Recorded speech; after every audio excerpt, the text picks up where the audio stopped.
what point in prep should Clen be introduced?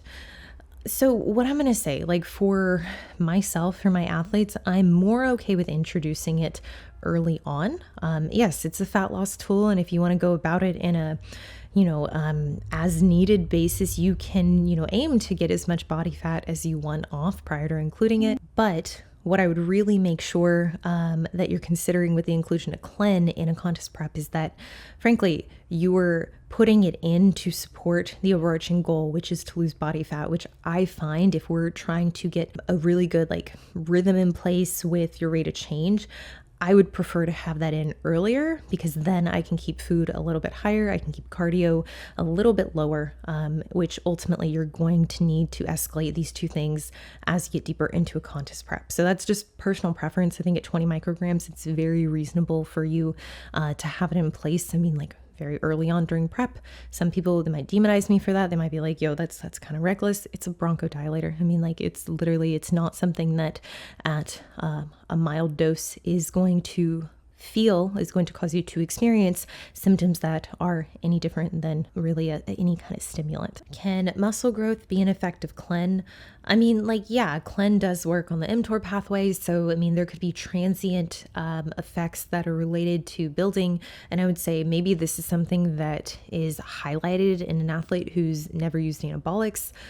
If it's someone who's doing everything right and they're, checking all their boxes relative to muscle growth, sure, I could see there being a very mild effect relative to muscle growth. But is it something that I would say blanketly is a good tool for growth? Not necessarily. It's going to increase basal metabolic rate. So if you're someone that is kind of teetering on that line of deficit maintenance and you're a little bit timid when it comes to putting yourself in a surplus, I think that in itself would be a really poor, that would be a use case of someone who probably shouldn't put Clen in place only because it's very difficult for them already to eat enough to support muscle growth. In itself, it's not going to create that much more of a deficit. It'll create some of a deficit, which frankly, if you're in a contest prep or if you're in a fat loss phase period, this could be something that's very favorable.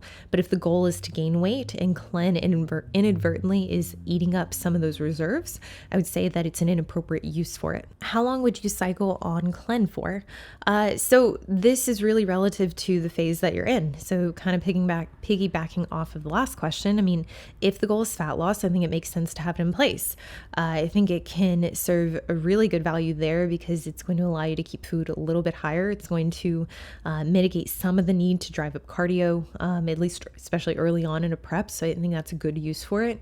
I would say for contest prep, it does make sense to have it in place because it has some muscle retentive properties, which I think are often overshadowed by its ability to increase basal metabolic rate.